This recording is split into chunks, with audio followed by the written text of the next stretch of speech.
those stores, even at only 50% of rail passengers, which just means that they're making those stores profitable even with a lower level of passengers. But this is just beginning to tick up slightly. Okay, so that gives you a good picture, I think, of sales and where we are as a group. And then last but not least, I just want to quickly talk about this in terms of, don't worry, you don't have to read the slide. I'll send this out in the pack, but this is just to give you an idea of what's going on and what our plans are in terms of capturing our carbon footprint. So we currently measure and report on our carbon footprint in terms of what we were required to disclose, but it's a big estimation. We don't have a really accurate idea of what our carbon footprint is. And the idea now is we want to go out and improve the accuracy of our existing footprint and then start to measure other elements of our carbon footprint, what the overall carbon footprint of the business is. And I've got a good bit of comparison about what our competitors do and what we want to do in terms of setting targets and what the timeline will be to a net zero. So that's just to give you a flavour of, that's the debate at the exec level. We'll be putting measures in place to start going about how to measure our carbon footprint. But again, another element of the CSR plan that we intend to take quite seriously. Okay, so that's it from me. I'll now hand over to Steve. Okay, thanks, Mark. Okay, please. Okay, so this one we usually look at the sales for the last 8 weeks. But you know, the last 8 weeks doesn't mean too much. So now I step back and then let's look at the whole fiscal year. Okay, a lot of movement.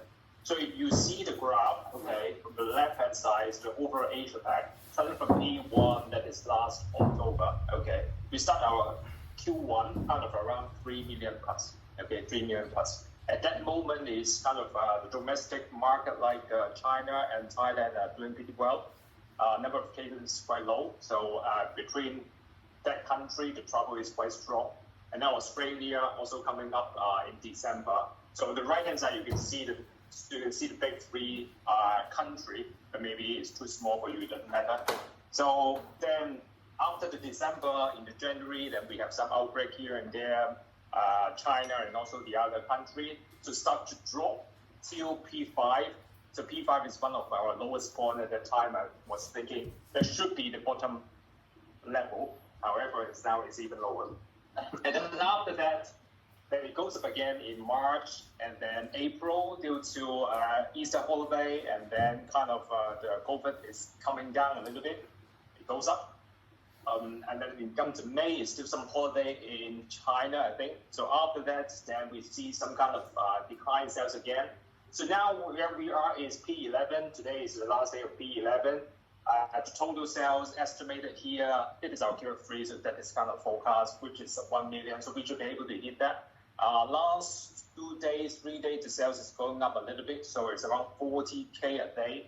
So you times 30. So probably coming months in P12 should be 1.2, 1.3. So that is our Q3, okay, kind of up to end of this fiscal year. So on the right-hand side, I think it's just simple. So some of our units shut down because of the COVID.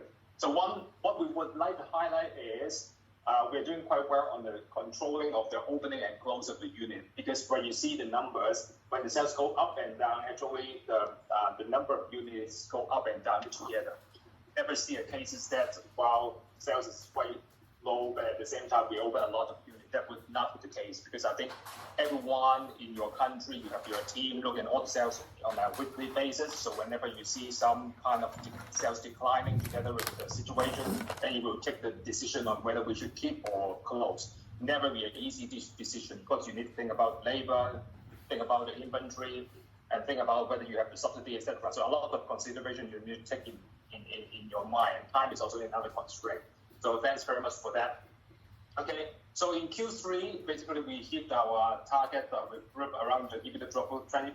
Q4, I think we are able to keep